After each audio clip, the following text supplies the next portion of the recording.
So this is the setup that we're working with today. And there's multiple ways that you can do this. You can shift your return over sometimes, but with this particular application, we're right up against this wall. So that's not really an option. So we're gonna be shifting everything over about 6 to 8 inches here. And I just wanna show you the existing filter rack. So we're gonna take this cover off, and then we have to remove this here to get to the filter. Okay, so basically, every time they want to replace this filter, they have to take this off. And as you can see, that filter is not really sealing super well. This is just a very poor design, and this new filter rack is going to be a lot better. He just replaced this filter, but these get dirty pretty quick, and a lot of stuff is bypassing the filter. So we're going to eliminate that. Now basically, to separate this return, it's going to be pretty easy on this one. We're just going to use a screwdriver to pry these little tabs off, and then this whole thing will just separate from the return, and that'll be really easy. Next, what we're going to do is shut off our gas. We're going to have to make some adjustments here, obviously, because this is going to be this much over, about 8 inches. So what we're going to do is we're going to rotate this clockwise, not counterclockwise. So we're going to be tightening to where this is pointed straight that way. You can still access the valve, and this should still reach. If not, we'll put on an elbow here to make that connection. And then we'll cut this to make some adjustments here. We have plenty of room with our line set to move over 8 inches this way. And then of course, we're going to take this and the transition there off, and we're going to rebuild that. It's going to go kind of up at an angle. So we'll show you how to do that with our new sheet metal right there. So for starters, let's take this off, and then we'll cut our PVC, and then we'll come back and show you kind of where we're at. All right, guys, so here's where we are at. We ended up having to slide this blower motor out. I'll show how to slide it back in, but all of these are pretty much the same. They just have 2 tracks, and they just slide on a track. So they look kind of complicated, but I only had to disconnect the thermostat wires, so you can take a picture, slide it out. Sometimes you don't even have to do that. But in order to get these tabs all the way in the back, I was kind of forced to do that. So we're gonna cut all of these little tabs off so they're not in our way, and we'll still have something to attach to. And then we'll get our filter rack taken out of our box here. This is a Honeywell 16 by 20 by 4.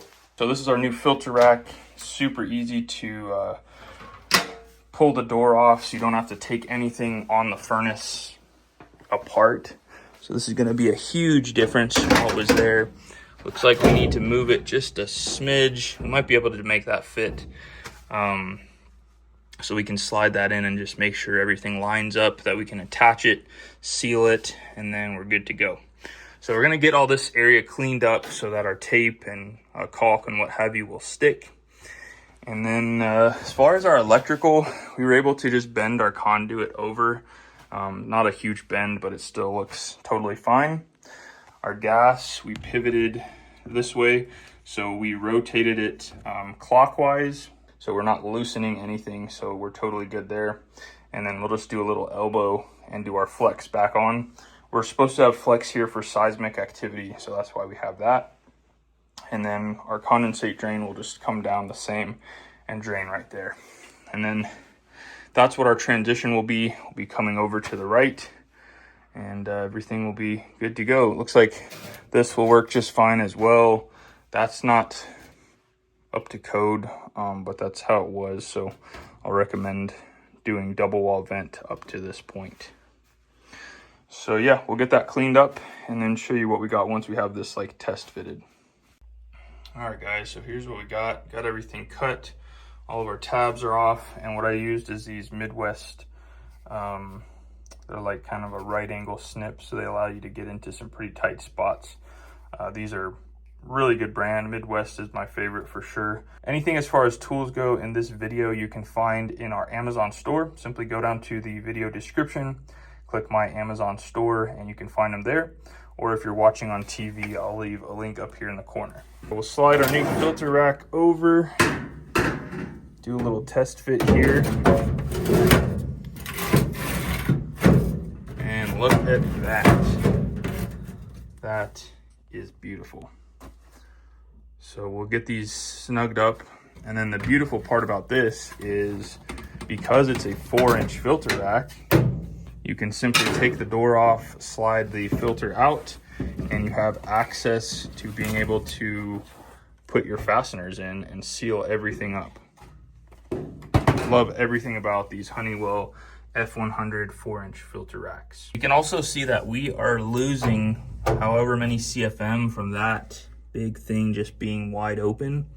So we're going to make a mark here and just take this out, and that's going to help us out quite a bit. All right, so we've got everything screwed in where we can, and this turned out really good. So what we're going to do next is seal everything up. So we're going to take a tube of clear silicone, seal all the edges around here, the back side. I think we can reach, and yeah, we should be good to go. Really the primary thing to seal up is here, because this is after the filter.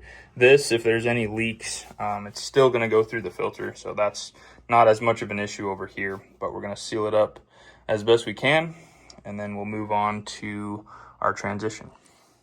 All right, so here's where we're at. We got this completely sealed up with silicone. Everything is sealed there, so we're just waiting for that to dry.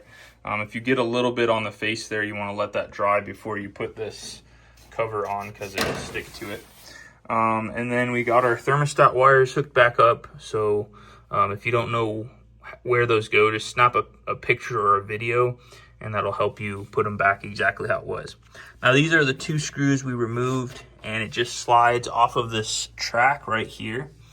I don't know if you can see that there, but this whole thing will just slide off. So we just slid it back in on the track, put the 2 screws in, and we're good to go.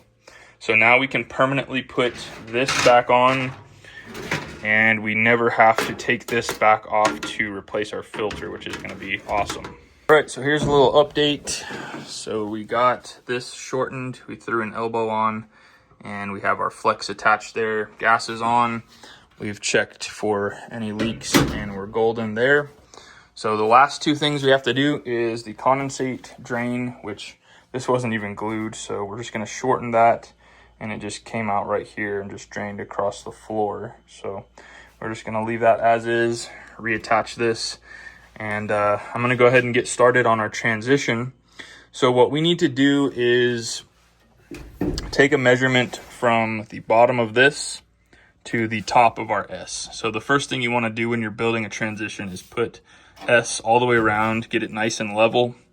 So we're going to take a measurement from the bottom of this lip here,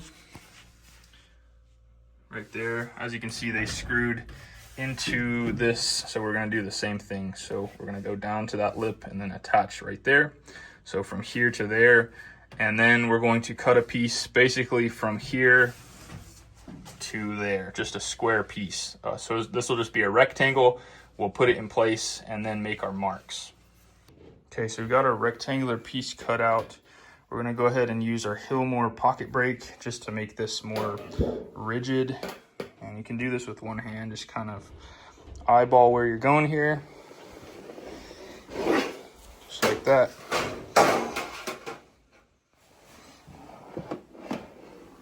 And of course our S clip is going to hold this in place as well.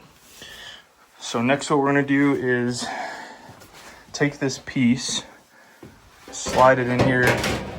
We could even screw it to the back if we want to. And so I'll show you once we have it set in place. Okay, so we have this slipped up into our S, and this is just resting on there. So we're gonna put a mark exactly there, there, there, and here.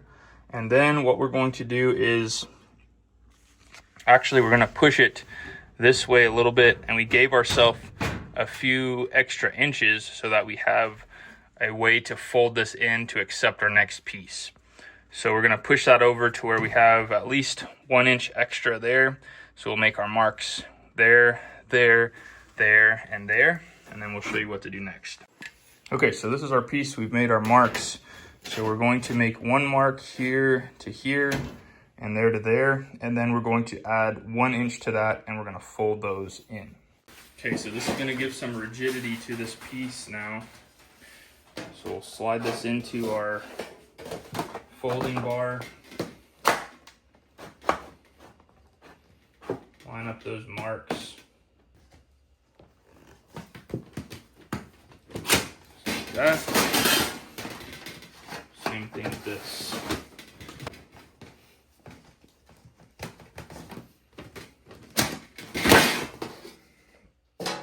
All right, so there's our piece.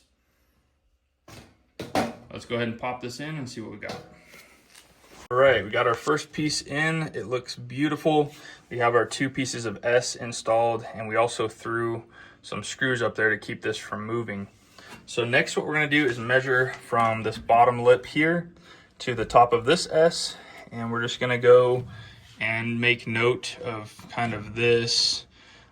You could just cut this long and do the same thing and mark it, but I think I'll just kind of eyeball this. It probably goes in maybe an inch here and probably an inch back on the back side as well. And we don't need to have any bends for this. It's just going to be a flat piece with a cross break, and it's going to be the same on both sides. All right, so here's where we're at. We got our back piece, the 2 side pieces in, and as you can see, we just have it screwed from the outside, and everything is looking beautifully here. So the last piece, we're going to have 2 bends, and I think we should be able to slide it into the S there, and then just attach 2 or 3 right here. So we're going to take a few measurements here and then get that piece built. All right, ladies and gentlemen, our job here is complete. Everything looks beautiful. So we just put a couple of rows of tape there. This is absolutely not up to code, but I told him about it, so we'll probably come back and fix that. Lines are still looking good. Everything looks great. We shortened that so it'll still drain there, no problem. Our gas turned out perfect. And of course, the main star of the show is our new filter rack. Super easy to pull out. While this is running, you can even do it, and it's super easy. I absolutely love the Honeywell F100 4-inch filter rack. This is such an awesome upgrade. So if you have the room and the budget to do this, these are about $100 on Amazon. I'll make sure and leave them in the video description as always. And I'll also leave a link up here in case you're interested in purchasing that and you're viewing on TV. Now, if you want to see some other filter rack upgrades that we've done in the past, you can find a playlist right here. And until next time, you guys be safe. Later.